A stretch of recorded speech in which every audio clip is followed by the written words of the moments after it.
आप सभी का एक बार फिर स्वागत है हमारे YouTube के आ, इलेक्ट्रॉनिक चैनल इंडियन अचीवर्स में। और हर बार की तरह हम एक बार फिर हाजिर हैं हमारे एक नए मेहमान के साथ।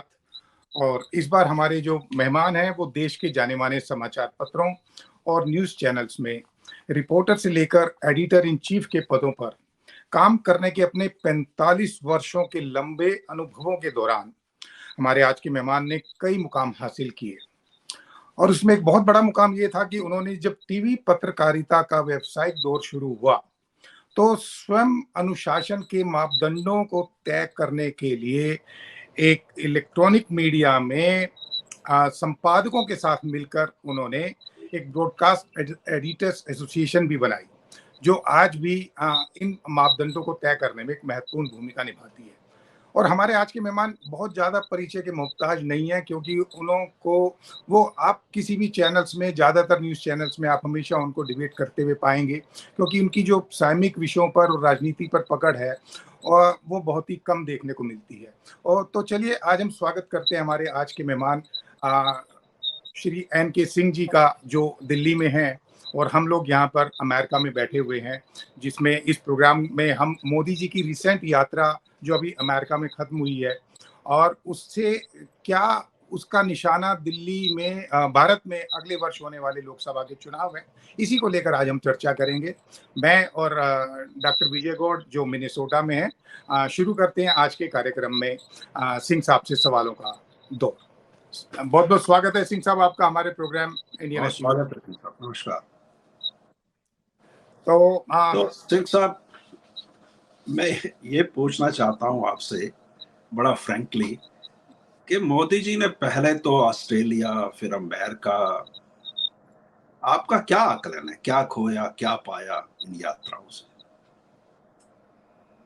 देखिए, ये पूरी जो डेमोक्रेसी है ये ऑप्टिक्स पे चलती है जी। और पूरी पॉलिटिक्स पूरे वर्ल्ड में डेमोक्रेसी को लेके मुझे लगता है कि एक बार फिर से पढ़ाया जाना होगा, पॉलिटिकल साइंटिस्ट को फिर से बैठना होगा, क्योंकि ये पूरी डेमोक्रेसी रिड्यूस होके कुछ वोटों के बंच को लेके सत्ता में कोई आता है। लिहाजा इसमें क्वालिटेटिव जो वो होता है, इवोल्यूशन होता है, वो कहीं भी नहीं है। मोदी जी वहां गए और एक वर्ग ने भारत में जो टेलीविजन चैनल का था उसने लगातार दिखाया कि कैसे बाइडेन कपल, दोनों पति पत्नी मोदी जी का हाथ दोनों तरफ से पकड़े हैं। और भारत में आप जानते हैं कि गुलामी के अवशेष अभी भी हैं, तो इसको यूं लिया गया या बताया गया कि साहब बताइए, ये जिस तरह से मोदी जी का दोनों हाथ पकड़ के पति पत्नी अमेरिकन प्रेसिडेंट चल रहे हैं, इसके बाद सीना हमारा कितना 56 इंच से ज्यादा हो जाता है। पर एक्चुअली ये ऑप्टिक्स होता है और पॉलिटिक्स में ऑप्टिक्स का बहुत मतलब नहीं होता है। मोदी जी ने वहां पे कहा कि अगर आपको प्रजातंत्र देखना हो तो आप भारत आइए।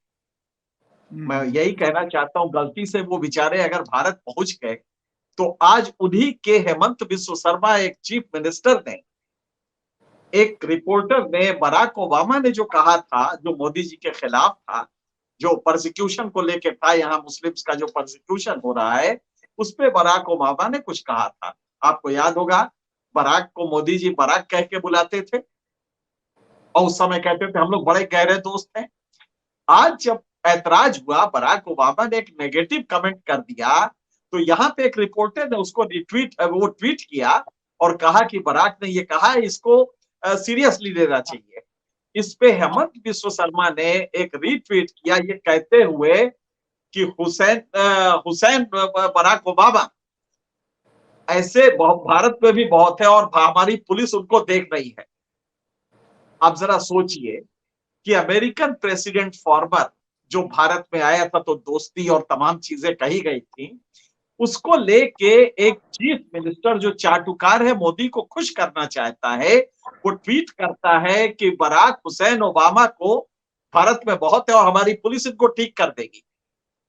जी, ये जो आप देख रहे हैं ये एक डेमोक्रेसी में emergency.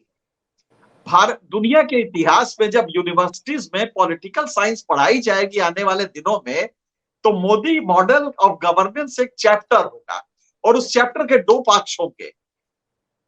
Modi model of governance पहला तो ये होगा और दूसरा होगा कि emergency in democratic framework. Democratic framework में इमरजेंसी कैसे हो सकती है, ये मोदी के गवर्नेंस में मिलेगा।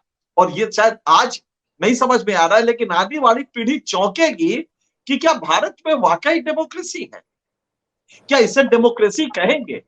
आपने एक रिलीजियस इमोशंस को विप अप करके आपने कुछ वोट लिए।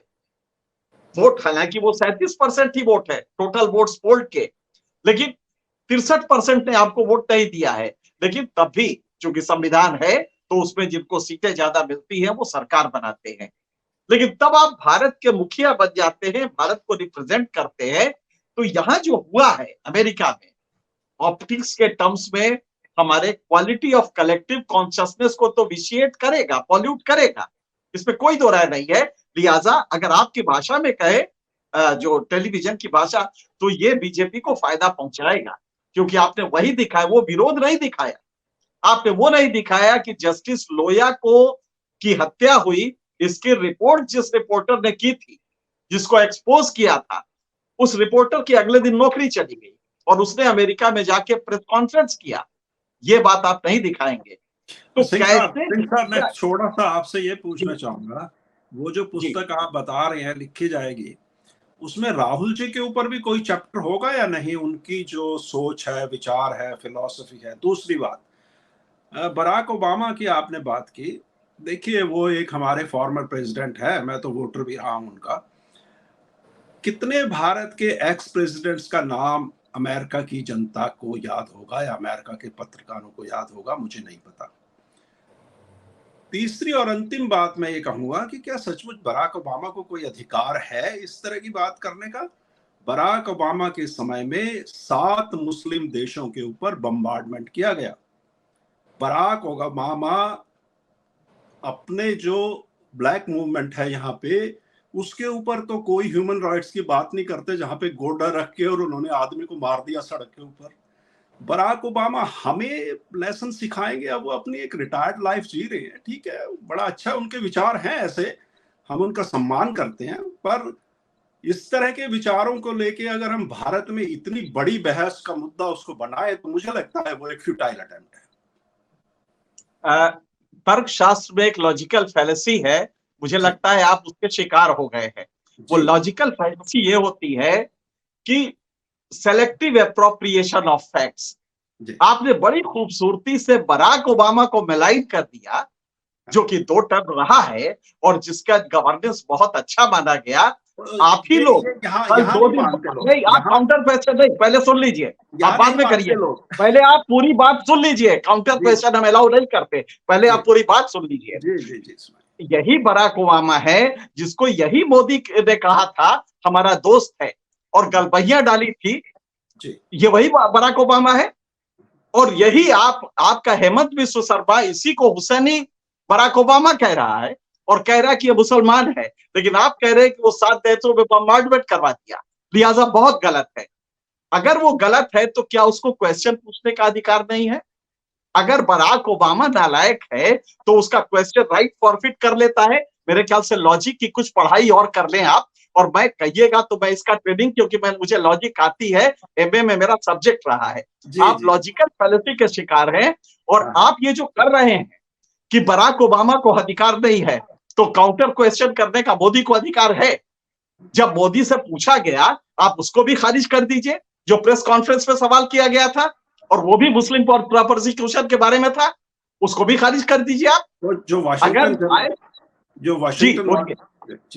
वाशिंगटन नहीं, द वॉल स्ट्रीट जर्नल की थी, वो द वॉल स्ट्रीट जर्नल की थी, और मोदी को वो कन्वीनियंट लगा कि मोदी जब यहां से गए थे तो उसके पहले भी एक इंटरव्यू दिया था वॉल स्ट्रीट जर्नल को ही, और उसके रिपोर्टरों ने बड़े आराम से अच्छी बातें पूछी थी कि साहब लोग आपकी शिकायत कर रहे हैं, कहते हैं कि ऐसा है, लोग कहते हैं, विपक्ष कहता है, क्योंकि वो रिपोर्टरों में हिम्मत नहीं थी कहने की कि नहीं मैं कहता हूं।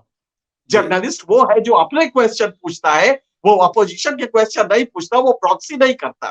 तो आप पहला तो ये जब वहां गए तो उन्होंने 2 सेलेक्ट किया। अमेरिकन गवर्नमेंट से कहा कि सिर्फ 2 क्वेश्चन लेंगे, एक लेंगे द वॉल स्ट्रीट जर्नल से। उनको मुगालता हो गया कि ये भी वही पूछेगी कि मोदी जी आप दूध में शक्कर डाल के पीते हैं या सादा पीते हैं? मोदी जी आप चाय पीते हैं कि नहीं पीते? मोदी जी इतनी ताकत आपको कहां से आ जाती है काम करने की? ये सब जो ऋण विहीन क्वेश्चन है, यही मोदी जी को पसंद है। नतीजा ये हुआ कि वहां पे जब ये क्वेश्चन किया तो वो भड़क गई। उसने जो रिपोर्टर थी उसने वो जेन्युइन जर्नलिज्म का, बराक ओबामा को आप खारिज कर दीजिए, उस जर्नलिस्ट को भी खारिज करेंगे जिसने पूछा था कि आपके यहाँ मुस्लिम परसिक्यूशन हो रहा है, क्या यही डेमोक्रेसी है? और मोदी जी का जवाब सुन लीजिए। मोदी जी ने जवाब दिया था, हमारे यहां तो डीएनए में डेमोक्रेसी है और अमेरिका के भी है। आप जिस अमेरिका को कह रहे हैं कि बहुत कुछ उसने किया है मुस्लिम कंट्रीज के खिलाफ, उसी के बारे में मोदी जी ने कहा। वो आपको ऐतराज नहीं हो रहा है कि मोदी जी ने वहां पे डीएनए में सर्टिफिकेट दे दिया, अमेरिका के डीएनए भी टेस्ट कर लिया, अपना तो खैर परमानेंट है। तो आप जब ये करते हैं, जब सवालों में एक काउंटर क्वेश्चन करने के लिए लॉजिकल फैलेसी न लाइए। 2-3 लॉजिकल फैलेसी हम आपको बता देते हैं। पहला तो जो आपने कहा, answer of a question is not a question. जी जी, बराक ओबामा ने क्या पूछा है, आप उस फैक्ट को कंट्रोवर्ट करिए, डिस्प्यूट करिए तो समझ में आता है। बराक ओबामा के आप पास पे चले गए कि बराक ओबामा को ये राइट ही नहीं है करने का क्वेश्चन। ये मुझे लगता है कि तर्कशास्त्र के दोष है। इसको अगर आप समझ लेंगे तो इंटरव्यू करने में आसानी रहेगी भविष्य में। तो बीच में हैंग हो गया था सिंह साहब। चलो चलो खैर कोई बात नहीं। सिंह साहब, अब आपने बात शुरू करी है तो चलो इस बात को थोड़ा सा आगे बढ़ाते हुए हम ये कह के चलते हैं कि भी क्या ये जो मोदी जी ने, अगर हम समझौतों की बात करें, जो अरबों डॉलर लगाने की बात हुई है, उसके ऊपर आपको लगता है क्या ये आज के भारत की जरूरत है? इसके ऊपर भी थोड़ा सा बोलिए। नहीं, बहुत अच्छा है। ये जो स्ट्रेटेजिक हमारे, अगर आप गौर से देखें तो मिलिट्री हार्डवेयर के जो समझौते हुए हैं, जो स्पेस टेक्नोलॉजी में हुए, बहुत अच्छे हैं। और आज भारत को उसकी जरूरत है। भारत वहां पे टेक्नोलॉजिकल एडवांसमेंट के उस मकाम पे पहुंच गया है जहां पे अब उसको इस तरह के टेक्नोलॉजी की जो, और मैं स्वागत करूंगा, मोदी की तारीफ करूंगा कि मोदी ने ये टेक्नोलॉजी, अमेरिका से पहली बार इस तरह की टेक्नोलॉजी ट्रांसफर हो रही है और वो भी सब्सटेंशियल हो रही है। तो मुझे लगता है कि ये उस डील का सबसे पॉजिटिव पार्ट है। टू बी वेरी ऑनेस्ट, ये मेरे ख्याल से भारत के लिए एक नया मकाम है और इसको हम ये कह के नहीं खारिज कर सकते कि साहब वो तो उनको हार्डवेयर बेचना है, अमेरिकन को तो ये अपना माल बेचना है। ये वो हार्डवेयर नहीं है जी। इसमें जो एआई का जो इन्वॉल्वमेंट है, इसमें जो क्वालिटी ऑफ टेक्नोलॉजी ट्रांसफर है जी, वो बहुत ही लेवल उसका हाई है। लिहाजा हमें डिफेंस के इक्विपमेंट के रूप में आने वाले दिनों में काफी कुछ मिलेगा जो कि भारत के सामरिक ताकत को, डिफेंस प्रोवेस को, डिफेंस कैपेबिलिटीज को वो हमारे काफी अच्छा बढ़ाएगा। मैं बिल्कुल इसको धन्यवाद देता हूं मोदी का कि उन्होंने इस तरह के डील इंक किए हैं, क्योंकि ये तो सिर्फ पिछले 100 सालों में सिर्फ 4 ही देशों के पास है। भारत शायद ये 5वां पहला देश बना है जिसको अमेरिका ये टेक्नोलॉजी दे रहा है, जेट इंजन की। देखिए उसके, राजीव जी, उसके पीछे एक कारण है जी। हम गरीब मुल्क है। क्या है कि ये जो हम देखते हैं शोशेबाजी कि हमारा जीडीपी बढ़ गया है, ये कुछ होता नहीं है। फ्रांस के जब सरगोजी थे, फ्रांस के प्रेसिडेंट, तो उन्होंने पूछा, रोज उनके दिमाग में आता था कि भाई ये रोज जीडीपी बढ़ाओ हो रहा है। तो उन्होंने 100 इकोनॉमिस्ट वर्ल्ड के इकट्ठा करके, जिसका चेयरमैन अमर्त्य सेन को बनाया गया, उन्होंने कहा कि भाई जरा एसेस करो कि what exactly is this GDP, how relevant is it. और उसको एक रिपोर्ट 650 पेज की बनी। उस रिपोर्ट में था कि भारत में जीडीपी को उन्होंने क्रिटिसाइज किया था, ये कुछ होता ही नहीं। तो उन्होंने कहा था कि अगर भारत में कनॉट प्लेस में ट्रैफिक जाम हो जाए तो देश का जीडीपी बढ़ जाएगा। अगर भारत के किसी सीमेंट फैक्ट्री की गलती की वजह से वहां पे बहुत सारा फ्लाई ऐश कंटेंट निकले और वहां के 500 गांवों में बिसिनोसिस हो जाए या कोई लंग की बीमारी हो जाए तो देश का जीडीपी बढ़ जाएगा। तो हमारे यहाँ मोदी जी ताली बजा बजा के रोज कहते हैं, उनके लोग कहते हैं साहब हम 5वें नंबर पे आ गए जीडीपी में। कभी पूछा है कि ह्यूमन डेवलपमेंट इंडेक्स में 30 साल से वही के वही है? एक्चुअली पैरामीटर वो होता है वेलफेयर स्टेट में कि आपका वेल्थ वो क्या है, ह्यूमन डेवलपमेंट इंडेक्स क्या है। आप जी। आज भी 135 से 130 के बीच में घूम रहे हैं। तो इसलिए हकीकत हमारे देश की जनता को नहीं बताई जाती है। मेरे ख्याल से अमेरिका में भी जो भारत के लोग हैं, उनको भी ये फैक्ट जानना चाहिए कि हम कहीं कोई विकास नहीं हुआ है, कुछ नहीं हुआ है। आज 8.8% अनएम्प्लॉयमेंट रेट है। कांपता है मन। अगर आप इसकी भयावहता समझ सकते हो तो 6% के ऊपर अगर जीडीपी अगर वो हुआ अनएम्प्लॉयमेंट रेट, तो वो देश बुरी हालत में होता है। आज जानते हैं कि 45 करोड़ हमारे युवा जो वर्केबल एज में है, जो वर्क सीख कर सकते हैं, वो निराश होकर वापस गांव में लौट गए हैं क्योंकि उनके पास काम नहीं। वो जानते हैं कि काम हमें मिलेगा ही नहीं। और यही है वो मोदी जी की जो भक्ति कर रहे हैं, डंडा उठा के घूम रहे हैं।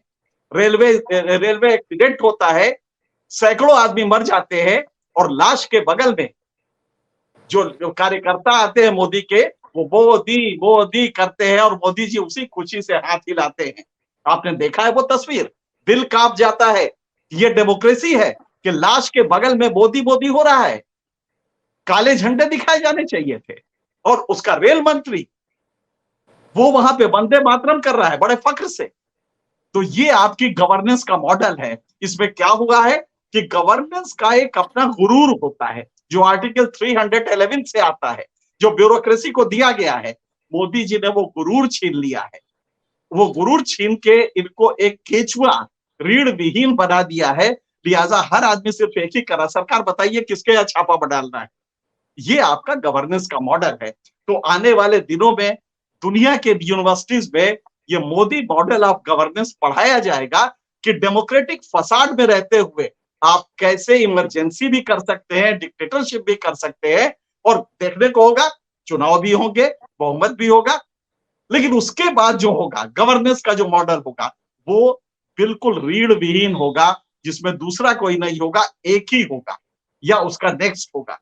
लेकिन सिंह तो मेरे साहब ख्याल से जी, इसको गौर सिंह से साहब, समझने ये की बात जरूरत तो है। सारे आम इंडियंस जानते ही होंगे ना इस बात को। ये जो आप कह रहे हैं, ये बिल्कुल जो बात कह रहे हैं, तो जन जागरण जानता है इस बात को। तो इस पे आने वाले चुनावों में इसका क्या असर देखते हैं आप? इसका मतलब तो नहीं, कोई नहीं इनको वोट जानता, नहीं देना कोई नहीं चाहिए। जानता। आपके चैनल से ये कह रहे हैं और ये जी हमारी हिम्मत है कि हम कह रहे हैं। जी कितने जी लोगों को जी आपने सुना है कहते हुए? कितने चैनल आप इंडिया के देखते हैं जिसमें ये कहा जाता है? जी जी एक का जी हिम्मत है कहने की? नहीं है। कोई नहीं कहता है, कोई नहीं कह रहा है। और जो कहता है उसकी आवाज बंद कर दी जाती है। जी ये तो कहिए कि हम लोग सोशल मीडिया का धन्यवाद है कि चल रहा है। और ये भी जब ज्यादा हो जाएगा तो किसी दिन कुछ भी हो सकता है। इसको आप मुतमईन रहिए, वो ठीक है। आप अगर इसको सही में तस्वीर प्रस्तुत करने लगेंगे तो आप ज्यादा दिन नहीं ठहर पाएंगे। कि ठीक आने बात है। वाले दिनों में ये हो सकता है। लिहाजा जो हालत है देश की, वो कोई नहीं बता। आप कैसे कह रहे हैं राजीव जी? अगर जर्नलिज्म आप जानते हैं तो ये कह सकते हैं कि भारत में सब लोग जानते हैं। भारत में ये बताया नहीं जा रहा क्योंकि रीढ़ विहीन आपकी जो मीडिया है वो ये चीजें नहीं दिखाती। वो दिखाती है कि मोदी जी देखो कितना काम करते हैं, दूध बिना चीनी के पीते हैं। नहीं नहीं, ये लेकिन वो एक बात तो दिखाती है। है सिंह साहब, एक बात तो है, सोशल मीडिया के जरिए अब हर खबर हर आदमी तक अपने आप पहुंच रही है। अब टीवी आ न्यूज रहा है, चैनल्स का इतना वो नहीं है। उसके खिलाफ कानून आ रहा है। जी उसके खिलाफ तैयारी ड्राफ्ट बन चुका है। हम लोग उसी का कलाप ये कर नहीं पाएंगे। और कम से कम करेंगे तो हाथ जोड़ के कहेंगे कि सिंह साहब ये बताइए मोदी जी को इतनी ताकत कहां से आती है? आप भी जी यही करेंगे। और नहीं तो आपको नहीं करने दिया। ये जो नहीं, तो नया हम तो कानून बंद आ कर रहा देंगे है तो सर, हम बंद कर देंगे, हम नहीं कर पाएंगे। तो हम बंद सिंह कर करना साहब, देंगे। चाहिए। चलो सिंह साहब, ये ये जज्बा रखिए, यही कह ठीक रहे है। हैं। तो सिंह साहब, ये जो इधर मोदी जी तो विदेश भ्रमण कर रहे हैं और उधर इंडिया में हम देख रहे थे कि विपक्ष जो है वो हाथ में हाथ डाल के और लालू जी तो राहुल जी की विवाह की चर्चा और विपक्ष का जो स्थिति है, इकट्ठा तो हुए हैं वो। आपका गणित क्या कहता है कि क्या अगले चुनाव में सारे इकट्ठे होकर इलेक्शन लड़ पाएंगे? नहीं विजय जी, आपको पूरे उस प्रेस कॉन्फ्रेंस में राहुल जी के विवाह वाला ही दिखाई दिया? बाकी जो चर्चा हुई वो नहीं देखा आपने? नहीं, पूरी देखी मैंने। नहीं, थोड़ा सा अपने को संतुलित कीजिए। मैं आपसे दरख्वास्त करूंगा आपको राहुल जी के एक मजाक में लालू ने कुछ कहा है, वो आप सेलिएंट फीचर समझ रहे हैं। उस पूरे प्रेस कॉन्फ्रेंस को कितने मिनट का था वो, उसमें कितने मिनट राहुल की शादी की चर्चा हुई, लेकिन वो आपको समझ में आ रहा है। तो मुझे लगता है कि इसको थोड़ा दुरुस्त कीजिए। खैर, देखिए ऐसा होता है कि कार्ल मार्क्स की एक थ्योरी है जो हिगेलियन डायलेक्टिक्स में भी है, जो कि आपके व्यूअर्स विद्वान होंगे।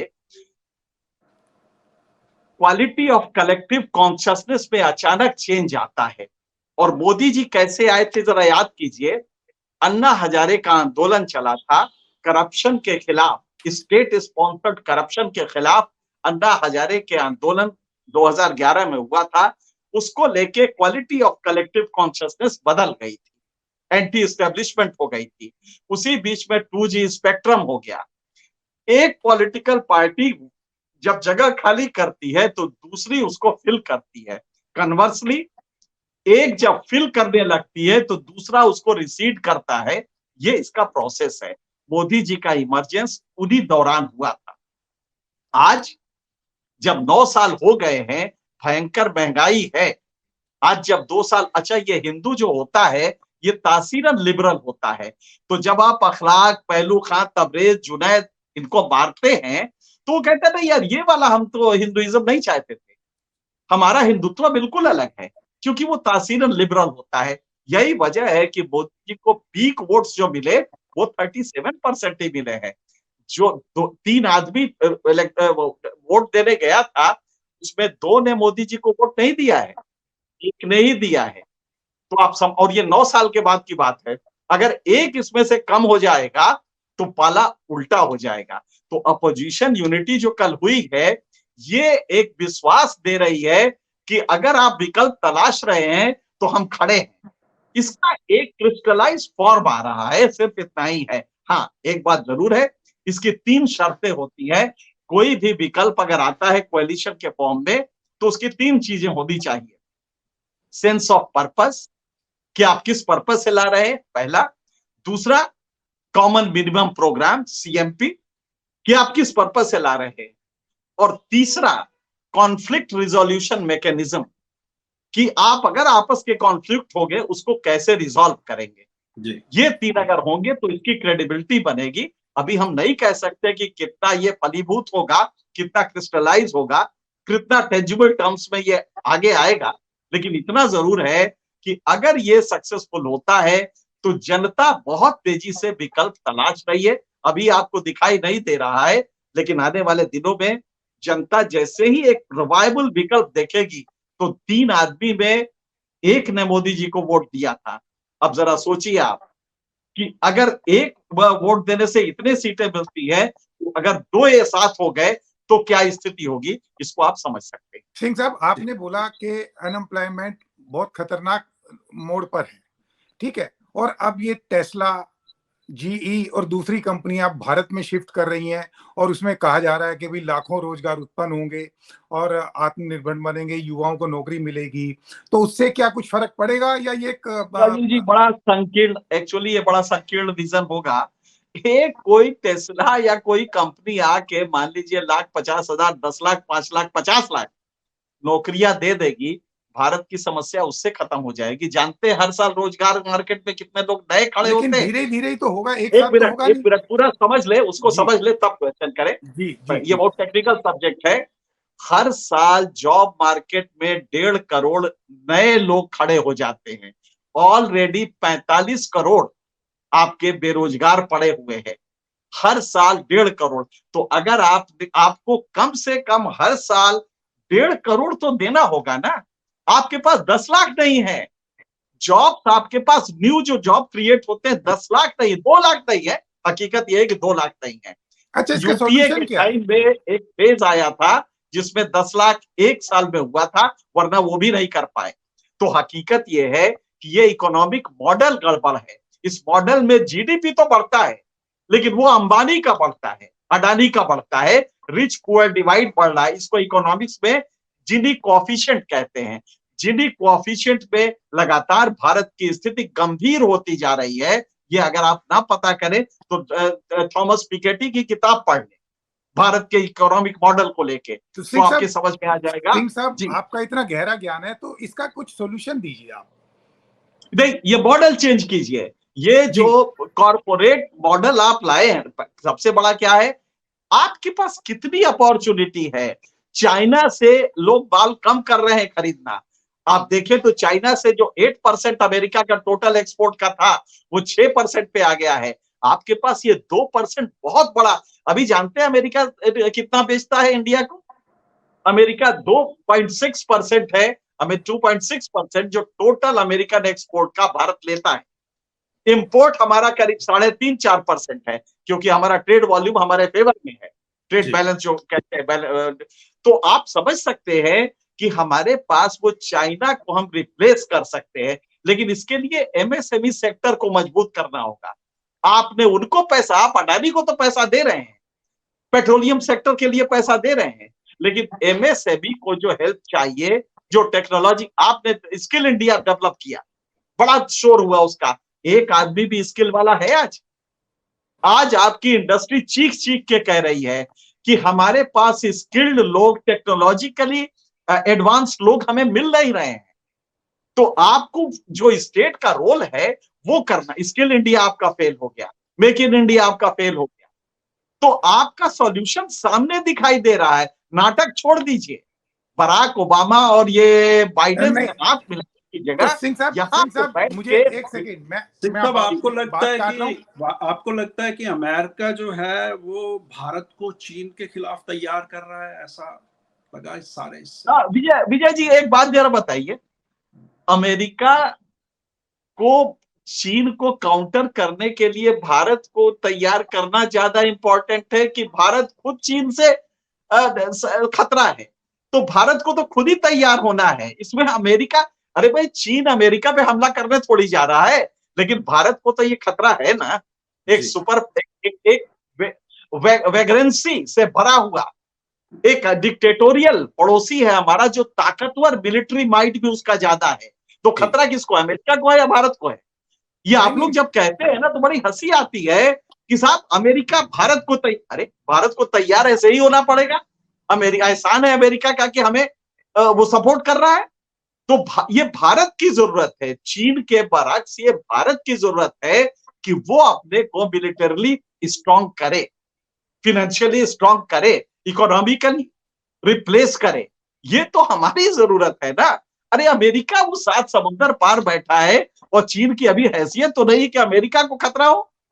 तो अमेरिका जियो स्ट्रेटेजिकली करता भी है, तो वो इंपॉर्टेंट नहीं है। इंपॉर्टेंट ये है कि भारत चाइना के बरक्स जहां से भी मदद मिले वो लेके मिलिट्री माइट में एक मैचिंग फोर्स बने, चलिए इकोनॉमिकली जबरदस्त बने। ठीक, मेरे ख्याल से इसको अगर इस ठीक तरह लेंगे आप, तो विजय जी मेरे ख्याल से ये ज्यादा इजी होगा। ठीक है, ठीक है सिंह साहब, मुझे लगता है कि आज का तो हमारा समय सीमा खत्म हो गई है, लेकिन हम दोबारा से एक बार फिर आएंगे सिंह साहब। अभी कुछ और भी मुद्दे हैं जो रह गए हैं जिसके ऊपर हम चर्चा करेंगे, और मुझे उम्मीद है कि आप एक बार फिर समय निकालेंगे और हमारी इस चर्चा को आगे बढ़ाएंगे। और आज के लिए आपका बहुत बहुत धन्यवाद। आप जिस बेबाकी से बोले, बिल्कुल मजा आ गया। इस बात को लेकर मैं दो राय नहीं है, और मुझे उम्मीद है कि लोग अब इसको मैं वाकई माफी पसंद मांगता करेंगे। हूँ, मैं माफी मांगता हूँ, कुछ तल्ख बातें कह दी हो तो। ये नहीं मेरी नहीं, नहीं, आदत सिंह नहीं है। अरे सिंह साहब सर, इसमें मजा तर्क तभी की आता कोई है, बात ही मजा नहीं है। तभी आता है जब आप खुल के बोले। हाँ सर ये मंच का तो मजा ही तभी है, उसके बगैर मजा नहीं। और आपकी यही तो खासियत है जो आपको चैनल्स पे भी लाती है, और आज हम भी लेकर आए हैं। और उम्मीद है बिल्कुल, कि हम बहुत और जल्दी ये दोबारा आएंगे। इसी नमस्कार, इसी खासियत के तो हम कायल हैं सिंह साहब आपकी। Thank you very much sir. Singh साहब थैंक यू, बहुत बढ़िया रहा, बहुत मजा आ बहुत गया। नमस्कार। नमस्कार।